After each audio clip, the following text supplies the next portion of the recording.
지난 시간에 예고해드린 대로 G20 한중 정상회담에 대한 분석 이충근 박사님과 한번 진행해 보겠습니다. 예. 어떻게 보셨습니까? 예, 뭐 평행선을 가는 거고, 뭐 우리 대통령은 뭐 거기서 나는 그래도 조금 더 세게 했으면 했지만은 네. 그래도 어떤 기본은 예의를 지키는 범위 하에서 네. 우리나라의 그 뭐 입장을 얘기를 했다고 생각이 됩니다. 특히 나는 그 대통령이 이 내 좁은 어깨에 네. 5천만 명의 그 안위가 달려 있다. 네. 그거는 상당히 좀 뭐 심금을 울릴 수 있는 그런 말이라고 됩니다. 뭐 중국이 근데 그거를 통째로 무시하더라고요. 네. 무조건 뭐 어떤든 간에 사드는 안 된다. 그거 한마디만 하는 거 아니에요. 사드는 무조건 안 된다. 그래서 박근혜 대통령은 북한 핵 문제가 해결되면 그래서 조건부로. 사드 배치는 뭐 논의할 이유가 없는 거다. 그렇죠. 이렇게 거기에 대해서도 받아쳤습니다. 중국은 네. 뭐 전혀 뭐 막무가내로 그것도 안 된다죠. 중국은 뭐 그냥 그 사드 배치는 안 된다는 그 앞뒤가 꽉 막힌 그 논리 한답니다. 네. 근데 그 사드 배치가 왜 안 되느냐고 물어보면은 그 정확하게 대답도 할 수 없을 거예요. 그 사드는 중국이 말하는 그런 안보 위협은 아니거든요. 네. 그렇다면 여기서 중국이 과연 그 대한민국에 배치하는 사드를 반대하는 것과 비슷한 강도로 북한 핵 개발에 대해서 반박 성명을 낸 적이 있는가? 없죠. 한 번도 없죠. 네.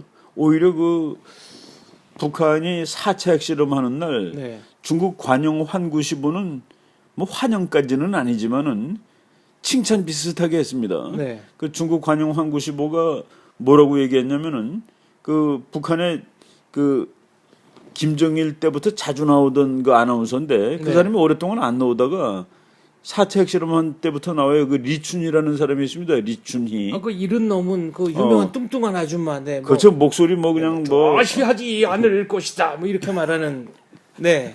그 이상한 아줌마. 네. 네. 뭐 완전 성공했다는 뭐 네. 핵실험 완전 성공 뭐 네. 이러면서 이렇게 얘기하는 아줌마인데 그 사람을 칭찬을 하는 거예요. 자부심이 느껴졌다.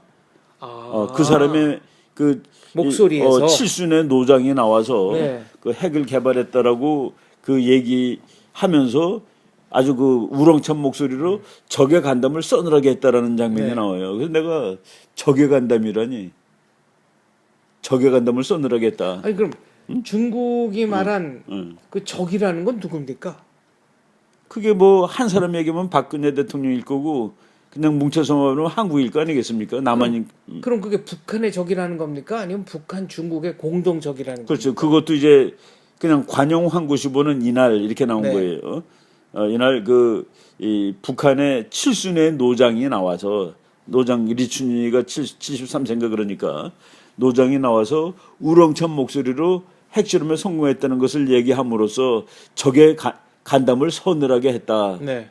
그리고 이렇게 나와서 이 조선 그 뭐 전통적인 복장이라고 나왔어요. 저고리 뭐 네. 우리 대한민국도 다 전통 복장이죠. 전통 복장을 하고 나온 그 리춘희의 그 말투에는 자부심이 느껴졌다.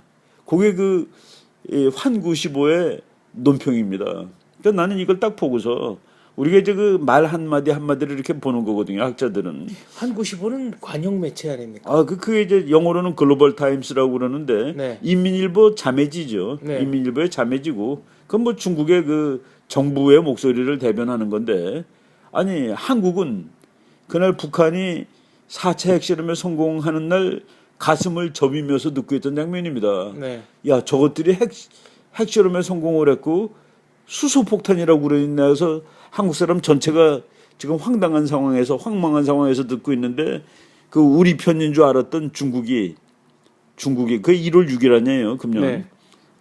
그 리춘이가 말하는 데서는 자부심이 느껴졌고 그리고 적의 간담을 서늘하게 했다. 그래서 내가 그거 보고서 우리가 알던 그대로구나. 우리가 말한 것이 맞다는 것을 확인했죠. 저는 중국하고 한국은 본질적으로 친구가 될 수 없는 나라라고 보는 거거든요.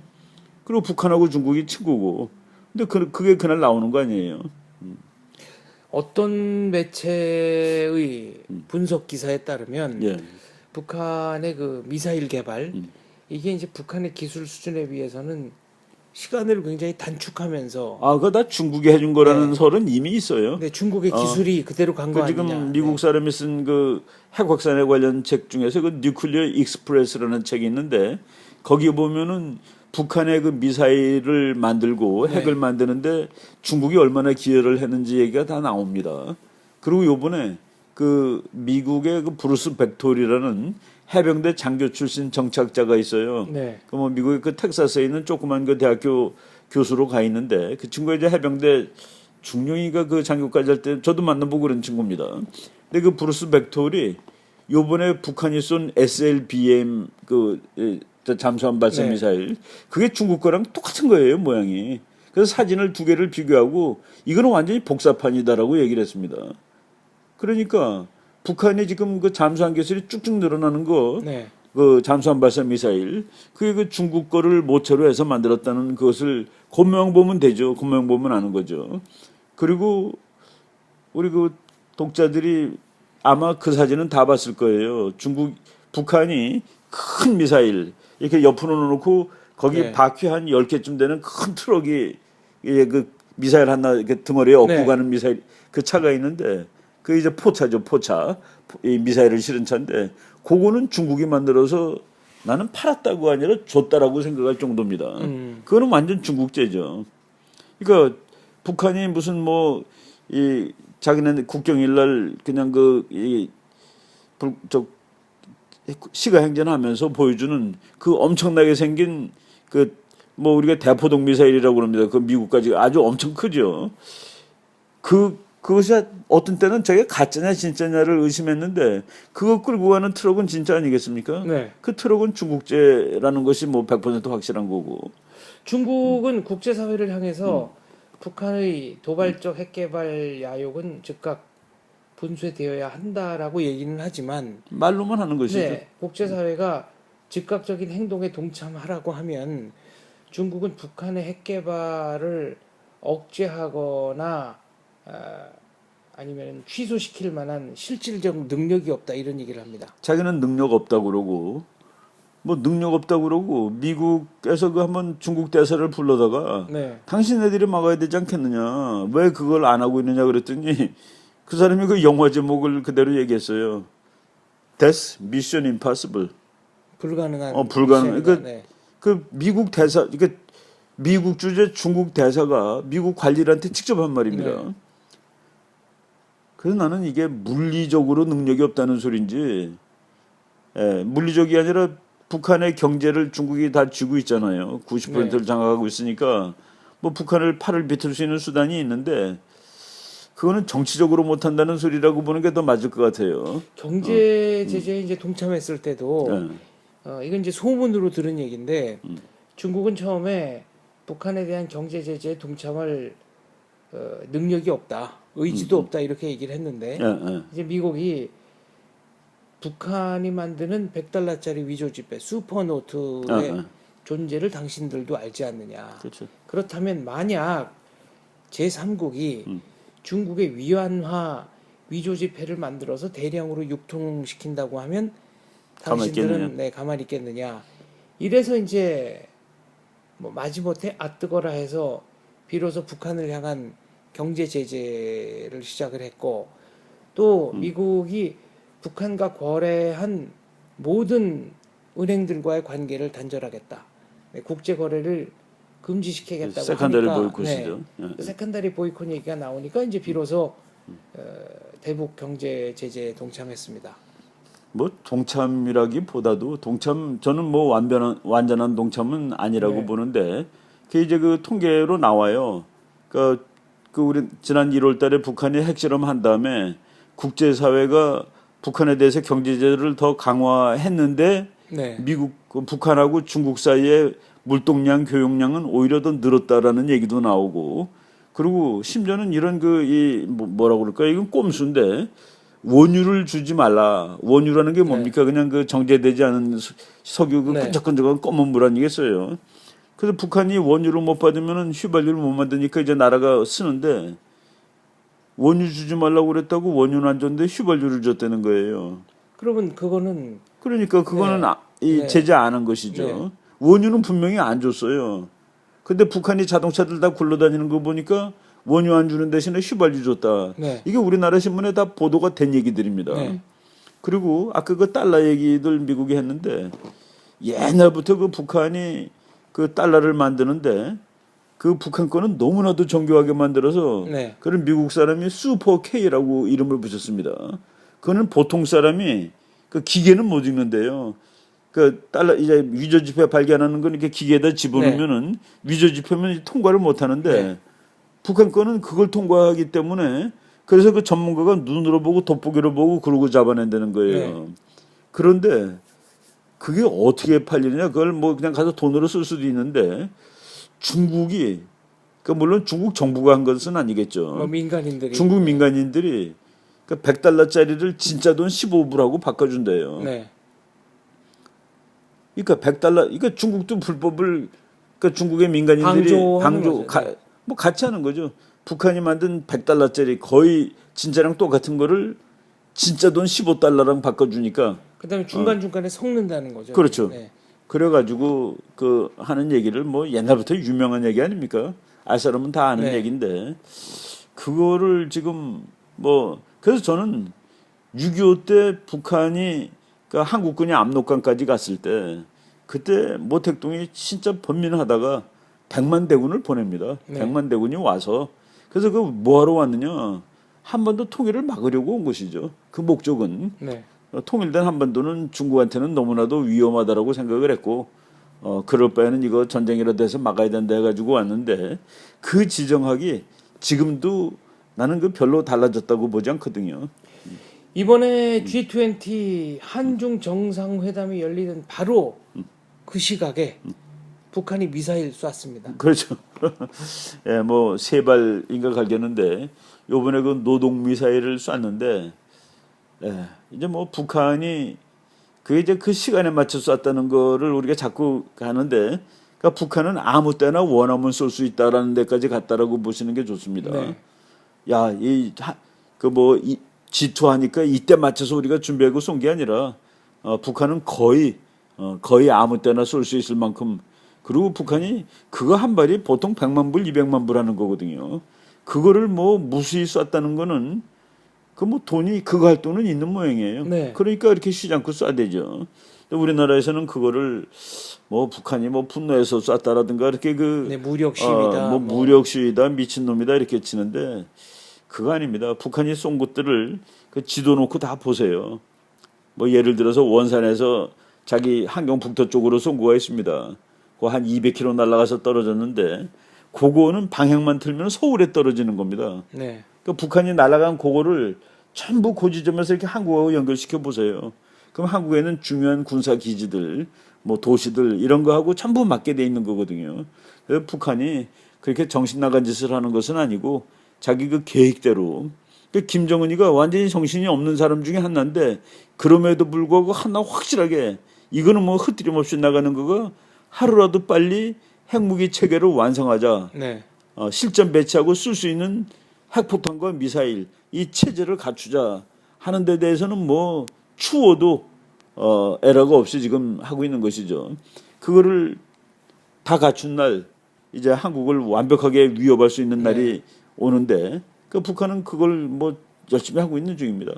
그렇다면 이번에 그 한중 정상회담 어떻게 평가하십니까? 서로 할 말만 했다. 서로 하고 싶은 말만. 그렇죠. 뭐 하고 우리나라 헤어진 신문에서는 뭐 앞으로 뭐 좋은 관계가 된다 뭐 그러는데 전쟁할 때도 무역해요 나라들이 원래. 그렇죠. 네. 내가 그걸 보고 참 그놈을 읽고 놀란 적이 있었는데 네. 전쟁 중에 두 나라가 무역을 합니다. 그러니까 좋은 관계가 유지됐다라고 얘기하면 안 되는 것이죠. 우리나라가 중국하고 한국이 다시 뭐 관계를 확대하는데 그거는 되는 거고. 네. 그렇지만은 본질적인 문제로 그 중국이 그 반대하는 거는 우리 국가에 대한 그 간섭이죠. 네. 우리가 살겠다고 갖다 놨는데 그거 나는 반대하라고 얘기하는 거는 그거는 뭐 상당히 뭐 뭡니까 그게 그 뭐 무슨 동등한 대등한 나라끼리 중국은 자기 국가 안보를 위해서 뭐 공격 용무기 다 만들고 대한민국 다 볼 수 있는 레이더 다 갖다 놓고 그래놓고 우리가 이제 그 뭐 북한 때문에 할 수 없이 갖다 놓은 거를 조건부로 갖다 놓은 거를 계속 아니라고 그러는 거는 뭐 우리가 그 용납하기 힘들죠. 이 사실이 확인된 거는 뭐 잘된 거라고 봅니다. 우리 국민들이 이번에 중국이란 나라의 그 행태에 대해서 잘 알게 됐다는 거 이런 거는 뭐 그 이미 알고 있어야 되는데 조금 늦게 한 것이죠. 굉장히 집요하네요. 그렇죠. 네. 그렇죠.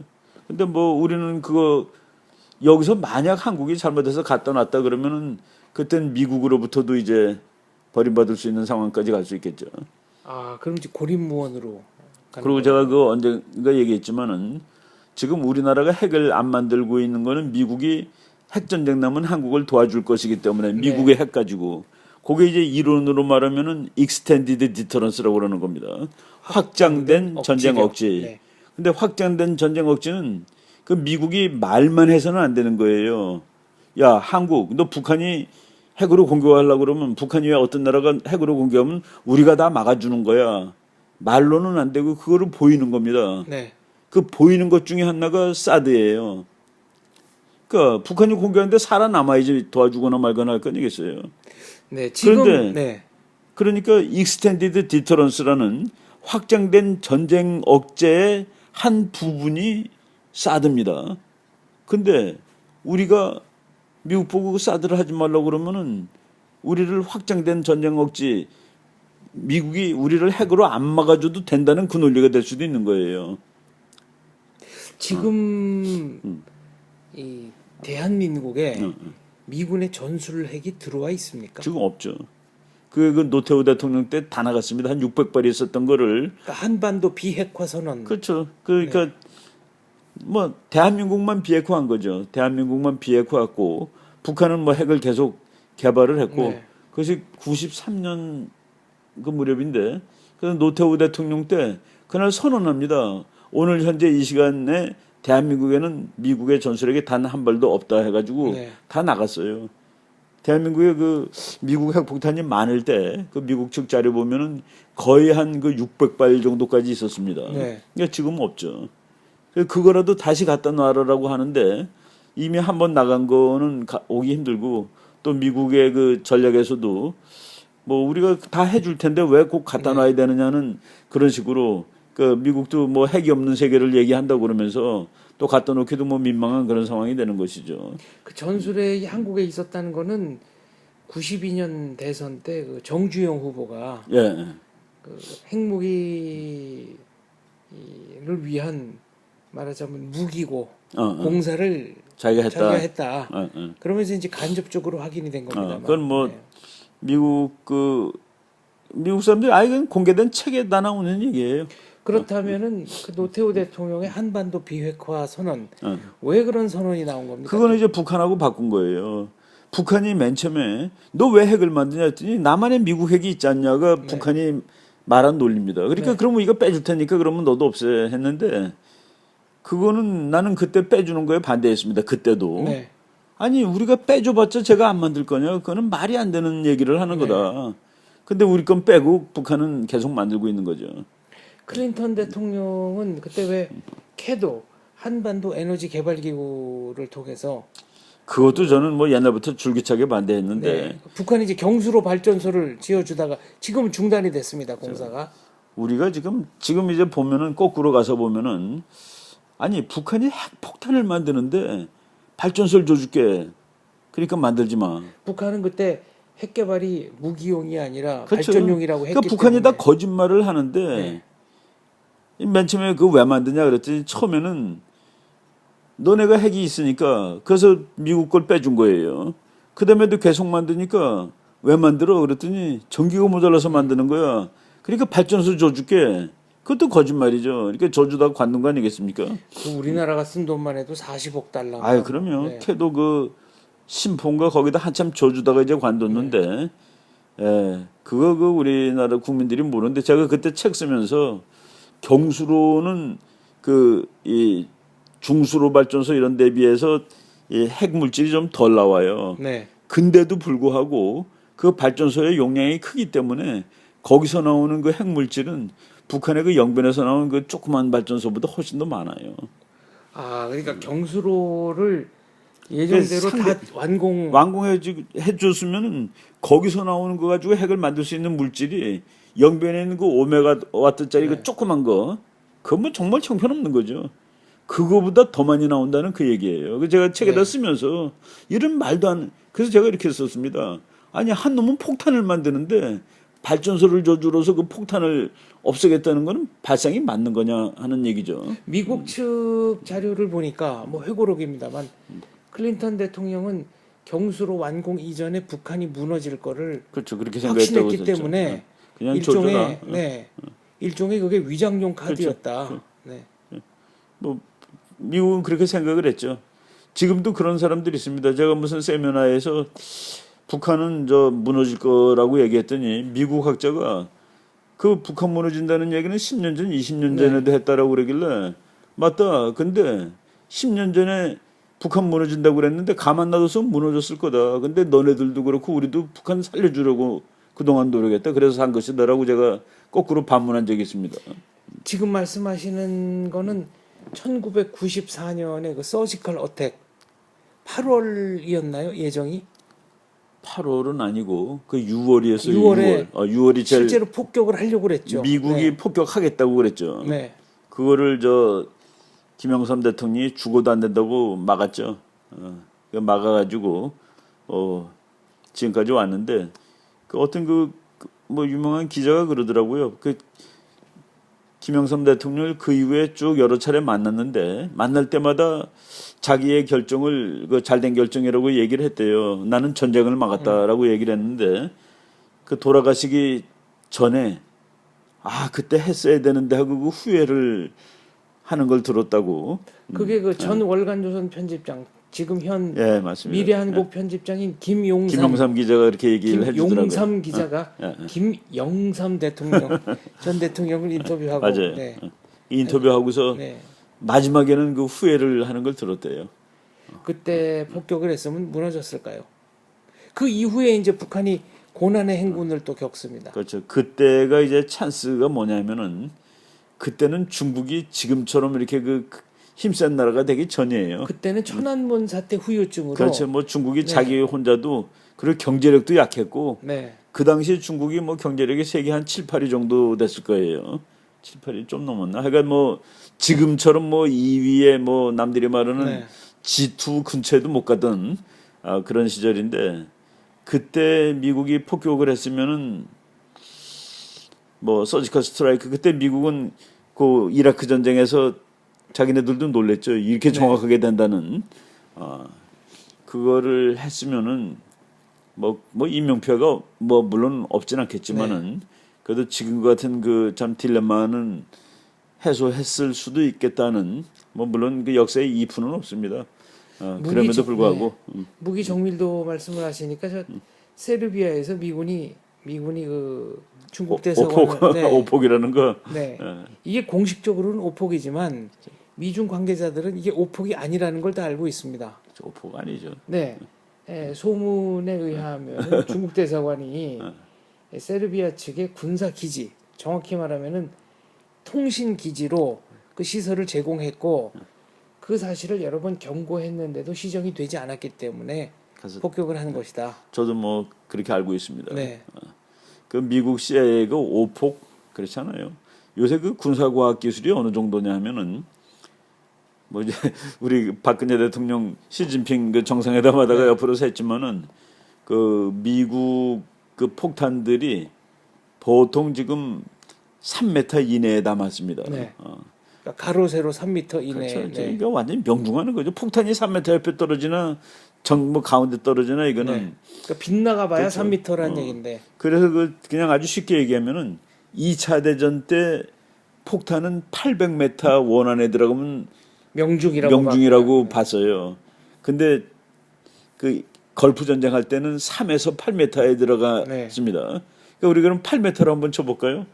8m 안에 들어간 걸 명중으로 치고 2차 대전 때는 800m 안에 들어간 걸 명중으로 쳤으니까 8m, 800m는 1대 100이란 말이죠. 면적으로 치면 1대 만이란 말입니다. 그런데 그 이 전쟁 통계를 보면은 2차 대전 때 그 웬만한 다리, 강 다리 하나를 부시는데 9,000발 정도를 씁니다. 네. 근데 지금은 한 발에 쓰는 거거든요. 그러니까 만대 1, 네. 9,000대 1 딱 맞잖아요. 네. 월남 전쟁 때는 한 300발 정도를 썼습니다. 그 다리 하나 부시는데 이게 뭐 대폭 그래서 미국 거는 뭐 지금은 그냥 가서 맞죠. 그냥 가서 월남전 때만 해도 레이더 피하려고 비행기에서 은박지 뿌려대던 그죠, 참 그죠. 고전적인 그렇죠. 시대죠. 팬텀기가 이제 그때 제일 최고 비행기인데 네. 그 팬텀기가 미국이랑 붙었을 때 뭐 2.5대 1 정도밖에 안 됐습니다. 네. 그러니까 뭐 그렇게 압도적으로 위를 못했죠.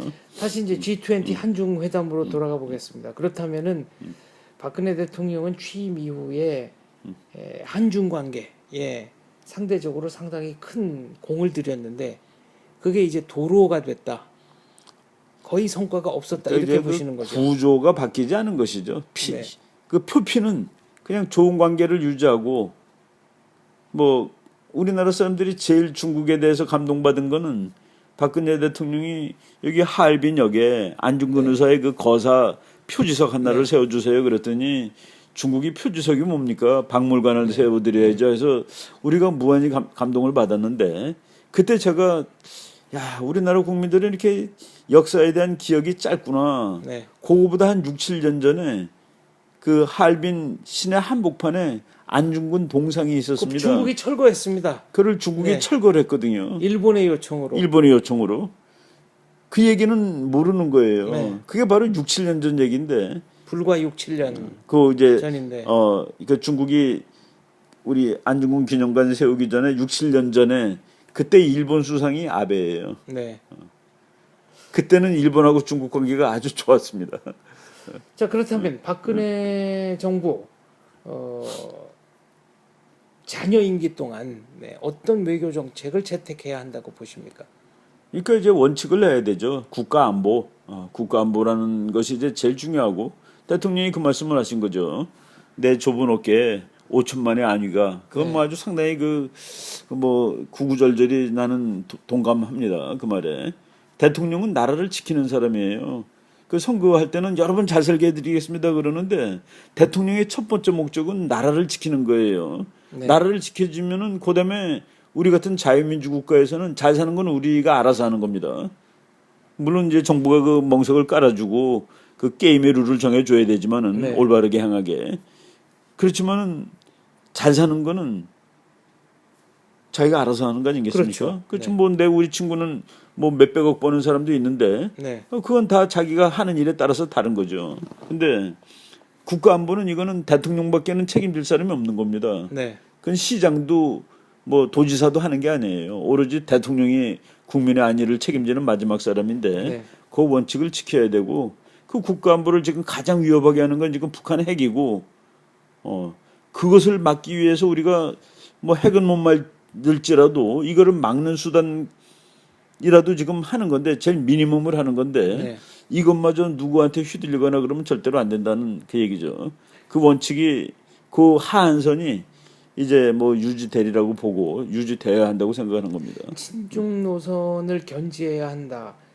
우리가 친중 노선을 채택해야 한다고 대통령께 건의했던 외교 라인이 있을 거 아닙니까?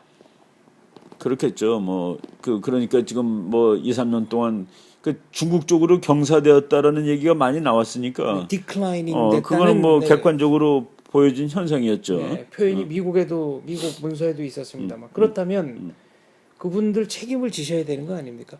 뭐 그거야 뭐 대통령이 알아서 하시겠죠. 지금 중국이 사드 가지고 굉장히 집요하게 대한민국의 사활적 이익을 정면에서 거부하고 있다는 거는 그렇죠. 뭐 여러 번 확인이 된 거니까요. 그렇죠. 그건 우리의 바이탈한 얘기인데. 네. 근데 이제 여기서 본질이 미국하고 지금 말하는 겁니다. 중국은 미국하고 말하는 거고 우리는 이제 거기서 뭐 큰 변수가 아닐지도 몰라요. 심지어는 그 중국 어떤 관리가 아니라 학자죠. 야, 니네들이 사드 같은 거 갖는 건 좋은데 미제가 아니고 유럽제 같은 거 사다 놓으면 안 되겠니? 그런 적도 있어요. 유럽제 사드가 있습니까? 그러니까 뭐 사드는 아니지만 그 빌스무리한 것들이 있죠. 그러니까 그거 사다 놓는 방법 그거는 뭡니까? 그러면 한미 관계를 이간하는 것밖에 안 되죠. 그렇습니다. 네.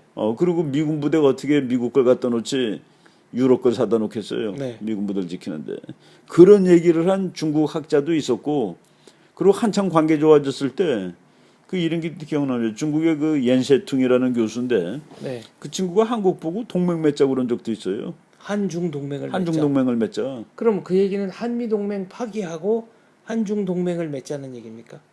그러니까 그 사람이 앞뒤를 얘기를 안 했는데 뭐 한미 동맹이 있지만은 한중 동맹도 못 맺을 거는 없지 않느냐라고 얘기했는데 그러면 중국 북한 우호 동맹은 파기하나요? 그러니까 이제 그때 우리나라 학자들이 나는 그때는 뭐 그 신문으로 보고 알았는데 성균관 대학에서 그 어떤 세미나에서 그렇게 얘기를 한 거예요. 네. 근데 우리 교수들 신문에 의하면은 우리 교수들은 그는 시기상조다라고 얘기를 했다는데 그렇게 얘기하면 안 됩니다. 불가하다라는 얘기 불가라고 얘기를 했어야죠. 아니 불가라는 얘기 하기 전에 질문했어야 됩니다. 네.